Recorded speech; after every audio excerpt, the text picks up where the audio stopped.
What's up, YouTube? Today it's going to be a little bit of a different day here on the channel. Today we're going to be doing a design case study. We're going to be looking at the design of the Magic the Gathering set, The Lord of the Rings, which has been out for, I don't know, a couple of months now. So we're going to take a look at the design of that, how it's designed, and do a case study on it so we can see what we can learn about good design from this. Okay, let's go ahead and get started. Welcome back. My name is Ben Nielsen. I'm a media design educator, and today we're going to do a design case study looking at Magic the Gathering's new set, The Lord of the Rings, Tales of Middle-earth. And the reason we're doing this is, one, because I have just been blown away by this set and really enjoyed it, and two, because it's a great example of some really good design and applying design principles in an area that you might not think of. A lot of times when you start thinking about design, you start thinking about it in a very visual sense, right? You start thinking about graphic design or interior design, and you think about how things are going to look. Now, certainly there's a lot to look at on Magic cards, and they've basically been designed the same way since their inception, and they're designed quite well from a visual standpoint, but that's not really what we're going to be talking about today. Today we're going to be looking at the design of this set, and this will show you how we kind of look through the design principles at something in order to think about it. So we've talked a lot about design principles, and when we talked about feedback a couple weeks ago, we talked about how a lot of people don't know how to do that well because they don't know how to look at it through design principles. So we're going to go ahead and look at this through the design principles. So first off, with this case study, we are looking at a game design. So we're not really going to be focused in on the actual illustration or the visuals, but certainly there is that element to this design. But game design is a really, really interesting field of design because it combines a lot of different aspects of other areas of design, as well as having its own core competencies that are involved with it. So we're going to use the four basic principles that we've talked about before. We're going to talk about contrast, we're going to talk about proximity, we're going to talk about repetition, and we're going to talk about alignment, those really key principles. And remember, if you need to refresh on those, I've got a course that's free that's linked in the description below that you can take to refresh on those core design principles. When you're designing a game, you really have to think through a lot of different things. And part of it is experience design, so you're going to draw a lot from that discipline. And part of it is instructional design because you have to teach people how to play the game, so you've got to think about that discipline. And part of it is visual design because you want that to look good. And that's something that Magic has had on lock for a long time. So this is Magic the Gathering, and this game has been around, I don't know, it's been around since I was a kid, so 1990s I think is when it started coming out, or the 2000s. And so they've kind of got their visuals on lock, they know what they're doing there, and they've kind of got their gameplay on lock. They've really developed a lot over time, but this was a really unique situation for them where they're doing their universes beyond and they're doing the Lord of the Rings. So they've done a couple of these, but the Lord of the Rings is this major one. Now, I will say I'm not a Magic player. I haven't played Magic before this set came out. I am a Lord of the Rings fan, and that's what pulled me into it, was just that it had amazing artwork, it looked really good, and I wanted to see what it was all about. And once I got started, I was amazed at how well it was done. So let's go ahead and let's break this down, and we'll talk about some specific cards and mechanics and things that I think really work well and show where they were coming from. But let's hit this on the four principles first. And obviously, I'm not going to be able to talk about everything that's involved in this game. I myself only have about 400 cards, and there's a lot of cards here. So I can't talk about every single mechanic, every single card, everything that's there in this video. But if you'd like me to do more of a deep dive on any of these things, just go ahead and leave that in the comments below, and I'll be happy to do that. Okay, so let's talk about contrast first. Contrast is really, really important. And when we think about visual design, we're thinking about, lights and darks and that high contrast. Now, The Lord of the Rings is a high contrast story where there are good things and there are evil things, right? But there's also some gray area in there. But contrast for Magic in building this game was going to be that they needed to make this different from things that had come before it. They needed to separate it from all that was out there about Magic and all that was out there about Lord of the Rings, and yet still have it be the same. So we'll get to that in a second. But they really needed to separate. Now, there have been Lord of the Rings card games before. There was a Lord of the Rings trading card game that was based on the movies years ago. There's been the Lord of the Rings living card game that has gone on for years that some people are really, really invested in. So they had to be able to create a separation there where they weren't just duplicating something that had done before, either by themselves in Magic or with the Lord of the Rings somewhere else. So, and I think they did a really good job of doing that by kind of scaling this into a very playable format that wasn't as complicated as the LCG game that the Lord of the Rings has had before, and not as complicated as some of the Magic sets that came before it. So they're creating that contrast of gameplay. That is really important when you're trying to set yourself apart and create something that's new. Now, of course, there's lots of other areas of contrast that we could talk about here, but we're going to move on and we're going to talk about proximity, because there's tension between contrast and proximity here,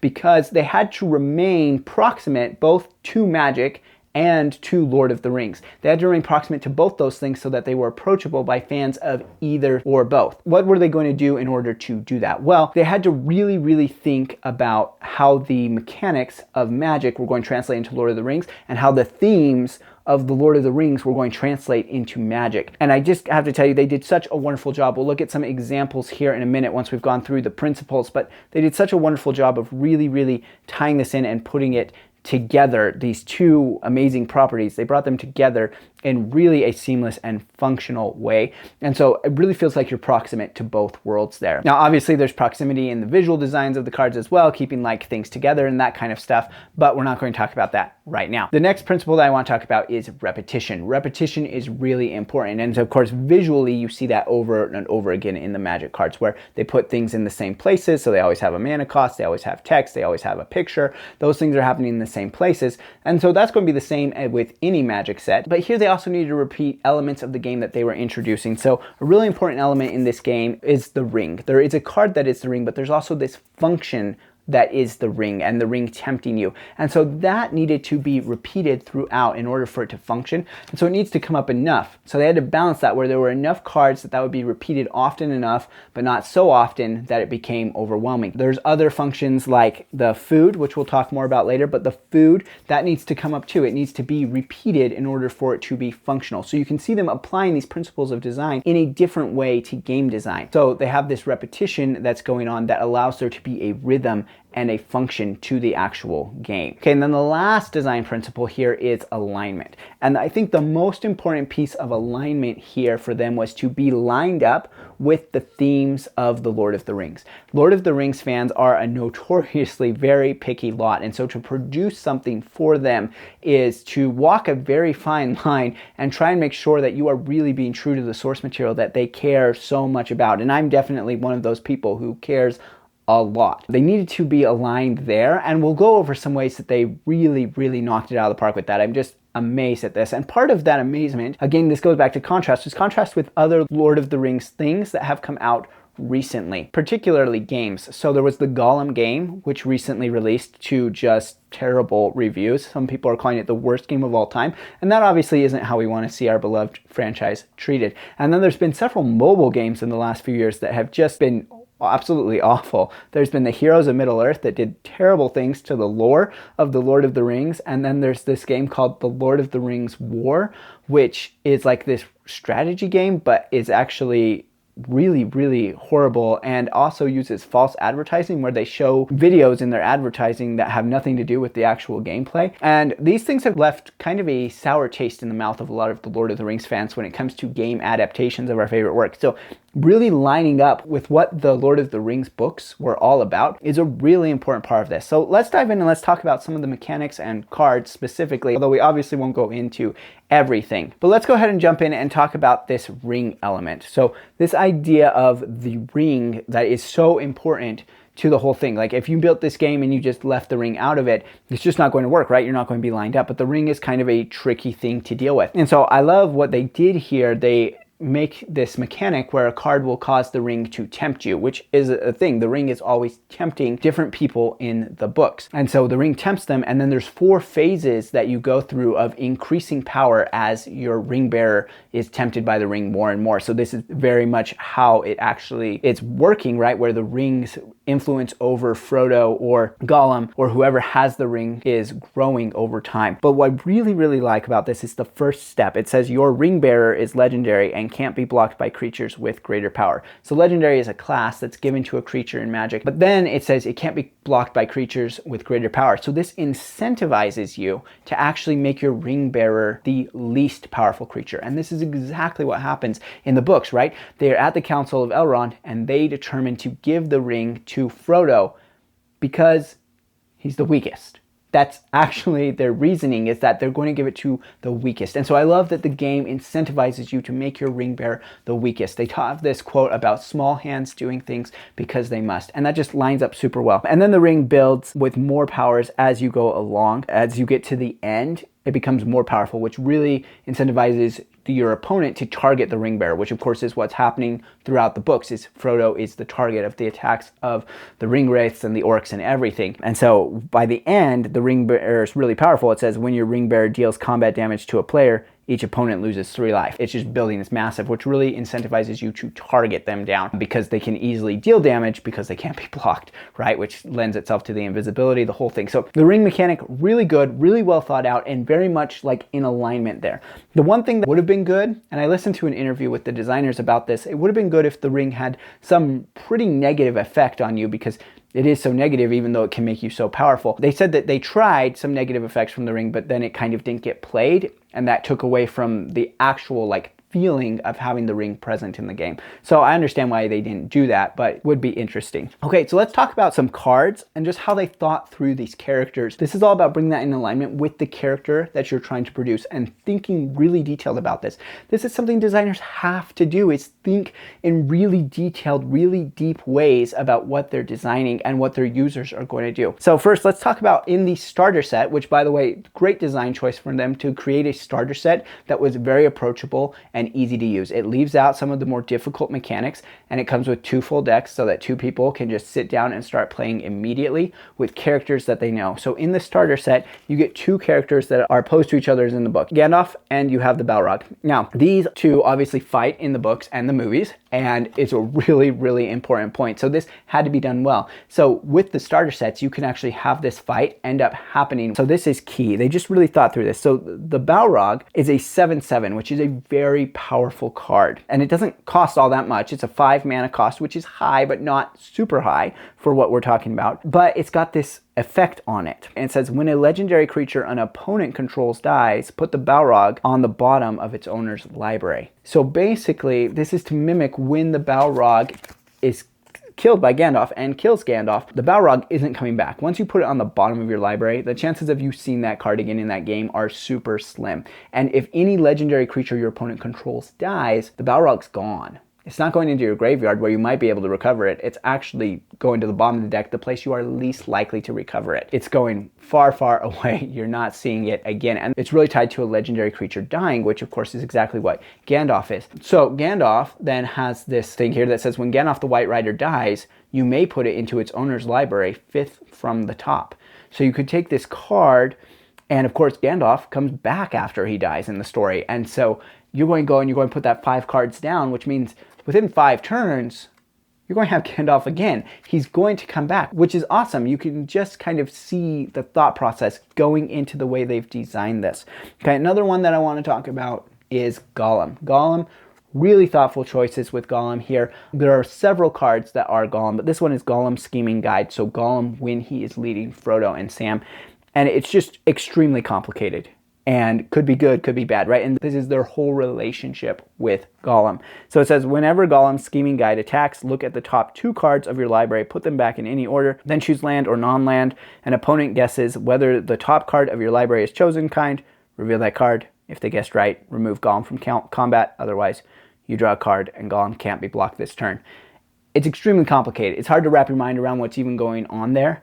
And I think that's intentional, because Gollum is an extremely complicated character. He's difficult to deal with and can cause problems. There can be good things, right? He does lead Frodo and Sam into Mordor where they're trying to go, but he also betrays them to Shelob. So there's so much going on there. And so just a thoughtful look at this character and turning it into a card for the game. One other thing that I want to talk about is it's not just major characters that get this treatment. Minor characters get this treatment as well. So this is Bill Ferny's card. Bill Ferny is the human in Bree that sells them Bill the Pony later. And Bill the Pony also has a card, which is amazing.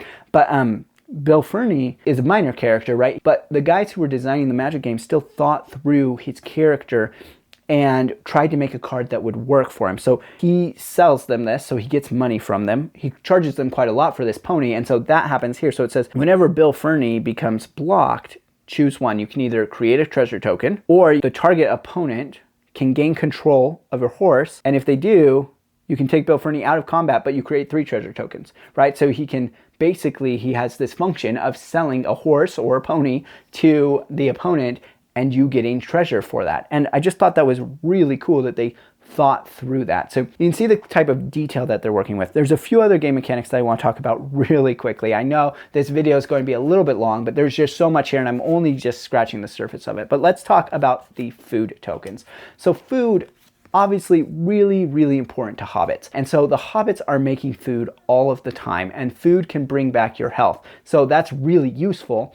And the hobbits have this great function, but they didn't only think about hobbits. The Ents also have the function of food, which is really useful because the Ent food is a really important part of the story when Merry and Pippin have it, and that enables them to be stronger and better. But they're not the only ones. There's also food created by spiders. So there's another token food card that has something all webbed up because the spiders also create food when they take something and web it up and then they eat it, right? So that's what Shelob is trying to do, and that's what happens in The Hobbit to the dwarves. They're trying to eat them. And so that just, they're thinking through this and they're thinking, well, how's this going to apply to the good guys? How's this going to apply to the bad guys?